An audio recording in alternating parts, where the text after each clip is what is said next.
হঠাৎ যেভাবে জাঁকিয়ে শীত পড়েছে, মনে হচ্ছে যে লাস্ট 2-3 ইয়ার্স মনে হয় এত শীত পড়েনি। তো শীত তো পড়বেই, জীবন চালাতেই হবে, রান্নাও করতে হবে, খেতেও হবে, সব কিছু মিলিয়ে থেমে থাকা চলবে না। তো যে শীত পড়েছে ভাবলাম যে মাছ মাংস খেতে খেতে অস্থির, আজকে একটা এমন গরম গরম রেসিপি তৈরি করি যেটা খেতে খুব ইয়ামি হবে, টেস্টি হবে এবং ইজিলি হয়ে যাবে। তো আমার প্রথমের যে ছবিটা ভিডিওটা ক্লিপটা দিলাম সেটা দেখে নিশ্চয়ই বুঝতে পারছেন আজকে আমি কী রেসিপি তৈরি করে দেখাবো। একদম সহজ। আমি প্রথমেই বলি, আমার চ্যানেলে যেসব রান্না পাবেন খুবই ইজি ওয়েতে তৈরি হয়, কিন্তু টেস্টি হয় খেতে। তো তৈরি করব আজকে শীতের সবজি দিয়ে একটু নরম করে খিচুড়ি। খিচুড়িটা খুবই ইজিভাবে তৈরি করব, জাস্ট একটু কয়েকটা স্টেপ ফলো করলেই লোভনীয় হয় খেতে। তো কী করেছি আমি এখানে, যেহেতু আমি 4 জনের, মানে যাতে 4 জন খেতে পারে সেই অনুযায়ী আমি এখানে 1 কাপ পোলাওর চাল, অবশ্যই পোলাওর চাল নিতে হবে, আর নিয়েছি হচ্ছে 1/2 কাপ মুগ ডাল, আর হচ্ছে 1/2 কাপ মসুরি ডাল, টোটাল হচ্ছে 2 কাপ। তো আপনারা যদি কেউ আবার মসুর ডাল অ্যাভয়েড করতে চান তাহলে কিন্তু অবশ্যই নিতে পারেন হচ্ছে মুগ ডাল পুরোটা। তো মুগ ডাল আর হচ্ছে মসুরির ডাল আর পোলাও সব চাল সব কিছু ধুয়ে আমি বয়েল হতে রেখে দিয়েছি।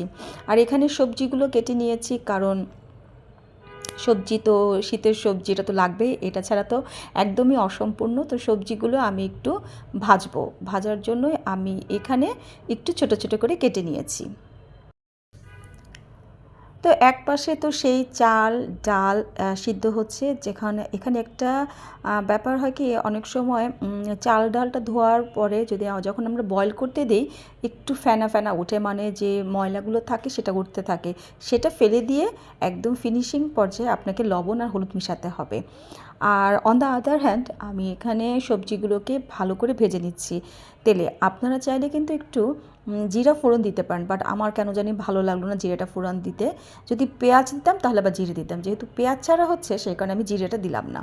তো এখানে সবজিগুলোকে ভালো মতো ভেজে আমি দিয়ে দিব সেই যে সাইডে সিদ্ধ হচ্ছে চাল ডাল সেখানে। আর এখানে মশলার একটা প্রিপারেশন করব, সেটা হচ্ছে টমেটো, আদা আর কাঁচামরিচ, এই তিনটাকে ভালো করে ব্লেন্ড করে একটু তেলের মধ্যে সতে করতে হবে, কারণ যতক্ষণ এই তেলের মধ্যে আদার গন্ধটা না যায় ততক্ষণ কিন্তু আমরা এটাকে ভেজে নেব ভালো করে।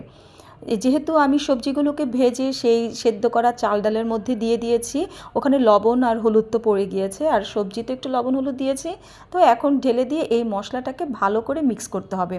মিক্স করা হয়ে গেলে যখন একটা ভালো সুঘ্রাণ বেরোবে টমেটো, আদা, কাঁচা লঙ্কার, তখন এটাকে ঢেলে দিতে হবে সেই খিচুড়িতে। এখন কথা হচ্ছে, আগে আমি দিতে পারতাম, কিন্তু এই মজাটা হচ্ছে এইখানে, আমি কিন্তু এখানে 3বার ফোড়ন দিব। আর লাস্ট হচ্ছে আমি যেহেতু খিচুড়িটা হচ্ছে নিরামিষ, ঘি তো মাস্ট, একটু বেশি করে ঘি দিয়ে সেখানে শুকনো লঙ্কা আর কাঁচা লঙ্কা ভালো করে ভেজে সেটাও ঢেলে দিতে হবে সেই খিচুড়িতে। বিশ্বাস করেন আর কিচ্ছু লাগবে না।